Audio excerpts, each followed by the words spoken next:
প্রিয় সংগ্রামী কুমিল্লাবাসী, আপনাদের প্রিয় নেতা বলেছেন দুইটা যৌক্তিক কথা। একটা এয়ারপোর্ট, সেই ব্রিটিশ আমল থেকে এখানে তখন বিশ্বযুদ্ধের জন্য ঘাঁটি গাড়া হয়েছে। এইরকম ঘাঁটি যারা সবগুলোই কিন্তু এয়ারপোর্ট হয়ে গেছে দুটো ছাড়া, একটা কুমিল্লা আর একটা শমশেরনগর। শমশেরনগর অতটা জরুর নয় আর একটা এয়ারপোর্ট করা, কারণ সিলেট একটা এয়ারপোর্ট আছে, কিন্তু কুমিল্লা তো অনেকগুলা জেলার কেন্দ্রস্থল। এটা খুবই যৌক্তিক দাবি। এই দাবি আমরা শতভাগ সমর্থন করি। প্রধান উপদেষ্টার নেতৃত্বে বর্তমান সরকারকে অনুরোধ করব, আপনারা মনোযোগ দিন। বিভাগ, আপনারা বিভাগ পাইলেন না, আপনাদের কপালের দোষ। আপনাদের জেলার নাম কুমিল্লা। কুমিল্লা জেলাটা কি আমাজন জঙ্গল থেকে এখানে এসে পড়েছে? এটা কি বাংলাদেশের অংশ নয়? মহান স্বাধীনতা যুদ্ধে, 24-এর যুদ্ধে কুমিল্লার কি কোনো ভূমিকা নেই? যদি কুমিল্লার ভূমিকা কুমিল্লা নামেই রাখার সুযোগ থাকে, আজকে কুমিল্লার নামে বিভাগ দিতে অসুবিধা কোথায়? কেন সেটা আটকে রেখেছিলেন? শেখ মুজিবুর রহমান সাহেব দুনিয়া থেকে বিদায় নিয়েছেন, তার সুকীর্তি অথবা তার অন্য কিছু, সেটার মূল্যায়ন জনগণ করেছে, করবে, করতে থাকুক। কিন্তু আপনি ওই জায়গায় জেদ ধরে আপনি কুমিল্লা বিভাগ দিবেন না, একটা জেলাকে তার নাম ধরে অপমানিত করবেন। আপনি বাংলাদেশের প্রধানমন্ত্রী হতে পারেন না।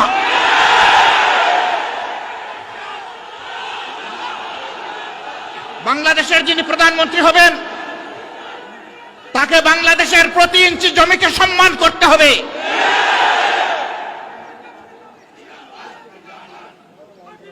এটা একটা জুলুম, একটা এলাকার লোকদের উপর নিঃসন্দেহে এটি একটি জুলুম। অনেকগুলা জুলুমের মধ্যে এটা একটা জুলুম।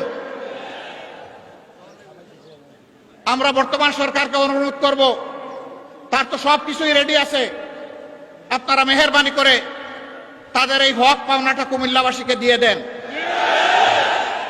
নামের জন্য কুমিল্লাবাসী যুদ্ধ করে নাই, বলে নাই সুরমা নদীর নামে করেন, কুশিয়ারার নামে করেন, তিতাসের নামে করেন, এটার নামে করেন, ওটার নামে করেন। কুমিল্লাবাসী এটা বলেন নাই। কুমিল্লাবাসী বলেছে আমাদের নামেই, আমাদের পরিচয়, আমাদের বিভাগটা দিয়ে দেন। এমনকি বৃহত্তর নোয়াখালীর লোকেরাও বলেন নাই যে লক্ষ্মীপুরের নামে দেন বিভাগ।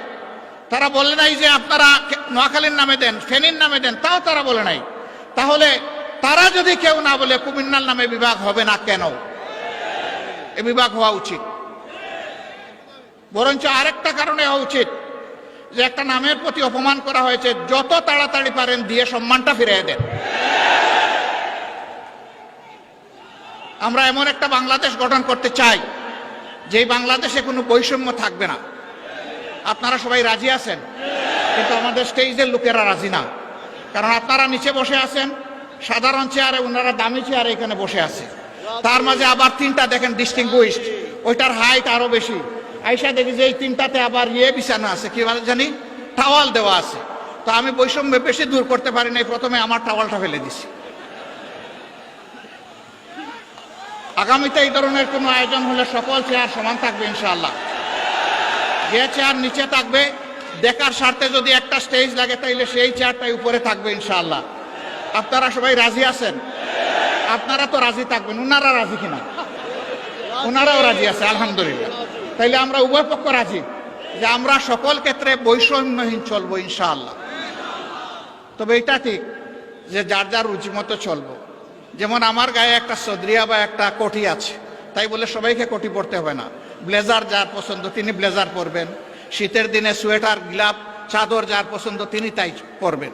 কিন্তু সামাজিক ক্ষেত্রে আমরা ইনশাআল্লাহ সমান থাকবো আল্লাহ চাইলে। দেখেন বৈষম্যের শিকার হয়ে বাইগুলা পড়তে বসছিল এই মাত্র। তা আমরা আল্লাহর দরবারে বৈষম্য থেকে পানা চাই। এখন এই বৈষম্যহীন দেশটা গড়বে কে? প্রধানমন্ত্রী হলেই আমার বাড়ি যে জায়গায় বন্যার স্রোত, উন্নয়নের স্রোত চলে যাবে সে জায়গায়, তাইলে বৈষম্যহীন সমাজ হবে কেমনে? যুক্তি হলো যে সাবেক আমলে আমার এলাকা ছিল বঞ্চিত, এখন অতীতের কাজা কাফারা সব আমার আদায় করতে হবে। আমরা কথা দিচ্ছি ইনশাআল্লাহ, আল্লাহ তাআলা যদি জনগণের মনে ভালোবাসা, আমাদের প্রতি সমর্থন তৈরি করে দেন, তাহলে আমরা এমন বাংলাদেশ গড়ব যেই বাংলাদেশে প্রধানমন্ত্রীর জেলার আগে অন্য জেলাকে আগে চোখ দিয়ে দেখা হবে ইনশাআল্লাহ। তবে প্রধানমন্ত্রীর জেলাও বঞ্চিত হবে না, তারাও তাদের ন্যায্য অংশ পাবে ইনশাআল্লাহ। কারণ প্রধানমন্ত্রী হওয়ার কারণে ওই জেলাকেও বঞ্চিত করার কোনো অধিকার নাই। কিন্তু রাজার হস্ত করে সমস্ত কাঙ্গালের দুন চুরি, ওই চুরি করতে দেব না আমরা কাউকে। যদি আল্লাহ তাআলা আমাদেরকে এই সুযোগ দেন, আল্লাহ ভালো জানেন, প্রিয় জনগণ তারা বিবেচনায় নেবেন। যদি সুযোগ দেন তাহলে ইনশাআল্লাহ আমরা কথা দিচ্ছি যে আমরা দুর্নীতি করব না, দুর্নীতি হতে দেব না। বলবেন তার কি কোনো প্রমাণ আছে? একটু আছে তো ভাই। 2001 থেকে 6 সাল জামাতে ইসলামের যে দেশপ্রেমিক নেতৃবৃন্দকে খুন করা হয়েছে বিচারিক আদালতে, তারা তো 2 জন 3 মন্ত্রণালয়ের দায়িত্ব পালন করেছেন। বলেন বাংলাদেশের কেউ কোনো দুশ্মনও আমাদের তাদের হাতে একটু দুর্নীতির গন্ধ লাগাইতে পেরেছে? পারে নাই। কেন? একটাই কারণ, তারা আল্লাহকে ভয় করে। আমরা আশা করব যাদের হাতে আগামীতে দায়িত্ব আসে তারা যেন আল্লাহকে ভয় করে চলে। যদি আল্লাহকে ভয় করে চলে তাহলে আল্লাহর ভয় আর দুর্নীতি দুইটা পাশাপাশি চলতে পারে না। দুর্নীতি তখন দুর্নীতির মৃত্যু হবে এবং সুনীতির জয় হবে ইনশাআল্লাহ।